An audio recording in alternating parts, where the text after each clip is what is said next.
Welcome back, troglodytes, to the Trogly's Guitar Show. I've covered a bunch of other different gold tops, including the one that was stolen in transit and then it magically came back. But let's go ahead and take a quick look at this one today. So if you're not familiar with the term R7, it simply means a 1957 Gibson Les Paul reissue. The 52 gold tops had P90 pickups and a trapeze tailpiece, the 53s that got the wraparound bridge, and then eventually you came to the Tune-o-matic and bridge like you see here, and then eventually we get to the humbucker version before getting turned into a burst. So they're kind of similar to a burst in that aspect, except for they have this nice gold finish, and they usually have pretty nice top carves. You can see this one's got a pretty nice belly to it.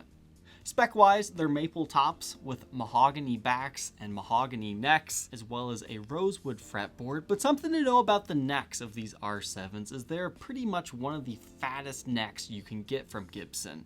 This one measures in the high 9s at the 1st fret, and then all the way at the 12th fret, it goes past the 1-inch mark. If you like chunky necked guitars and you want a historic spec instrument with a long neck tenon, the R7's pretty much the way to go. You'll have to pay a little bit more of a premium for a 58 or 59 reissue. So these are great for gigging if, you know, that's your budget, Mark. So what exactly makes an R7 different from a Les Paul standard that just has a gold top finish? Well, the grades of wood, the pickups will usually be different. Like this one has the Burstbucker 1 and 2 pickup combination with 50s wiring and bumblebee caps. Whereas the standard, depending on your year, it might have a PCB board or just regular wiring. You'll have a long neck tenon, which many people say gives you better sustain. You'll have nickel hardware instead of chrome, which kind of ages a more cool way. You'll have a lightweight aluminum tailpiece. A big feature is the ABR1 bridge drilled directly into the top. These guys, yeah, they're usually a much fatter neck, and you've got more of a dish carve. So comparing a USA gold top standard to an R7, there really is a night and day difference once you dive into the specs, but just looking at them, you might not tell the difference. And I just picked out the main things because the plastics are different, the headstock's also a slightly different shape. We could just go on for days. So now that we know about this instrument, let's go ahead and hear how it sounds.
that we know how this instrument sounds, let's go ahead and review its condition. This instrument is in pretty good shape. Once we get it in the light just right, you can see there's quite a few micro scratches and string change wear.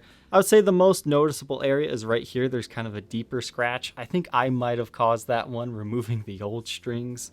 But for the most part, it displays well. It looks like you've got a small ding right there at the top of the headstock.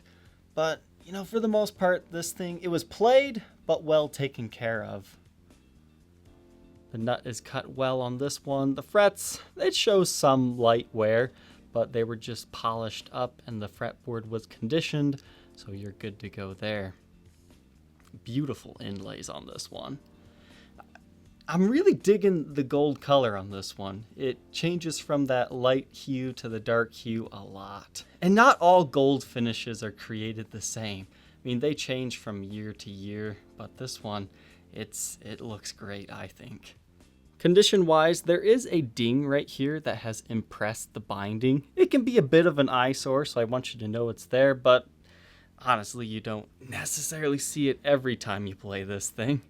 There's also some light finish checking by where the pickguard was installed. Unfortunately, I don't have the pickguard itself, but I do have the bracket in the case. Back of the instrument, serial number 78186. We've got Gibson Clusen Deluxe tuners on this one. There's a clear coat wear area right here, and then like a ding. This was likely caused by some sort of stand that it was on for a long period of time. But as far as brake cracks and repairs go, nothing to note there. Again, nice, huge, chunky neck on this guy. I think it feels pretty good to play, but I could see how some people might find it fatiguing over time. It just kind of depends on how big your hands are, I would guess. The backside of the instrument, it does have some scratches and light wear and tear. We'll kind of reflect it in the light here. There's some light buckle worming marks, but for the most part, it's displaying pretty good. Similar story for the edges of the instrument. You've got some light impressions. There's your screw hole from the pickguard, and the strap buttons on this example have been replaced to Schallers. The next point of interest is a ding right there. But overall, I would say it's a solid 7, you know, maybe even higher, an 8. I'm pretty conservative with my gradings. That way I please all buyers. Another thing I want to mention is there's a few areas on this guitar where it's just dark. It almost looks like it's like black smudging from rubbing up against something. I was unsuccessful in cleaning it off. It might even just be part of the wood grain. I don't really know, but I want you to know. Under black light, we can see everything glows the way that I would expect to see. No breaks, cracks, or repairs, finished touch-ups, anything like that. Nice, beautiful, even glow here. All good. This instrument does retain its original Gibson custom case. You can see it says Gibson Custom right there. It's got scratches. There's some scuffs here and there, some imperfections in the Tolex, but you know, it definitely protects the guitar well. The interior is a nice dark burgundy color. You've got good heel support, double neck rest. I mean, these Gibson Custom Shop cases really are pretty nice. As far as case candy goes, you do have the Gibson Certificate of Authenticity here, as well as the sticker that used to be on the pickguard, wherever that thing's at.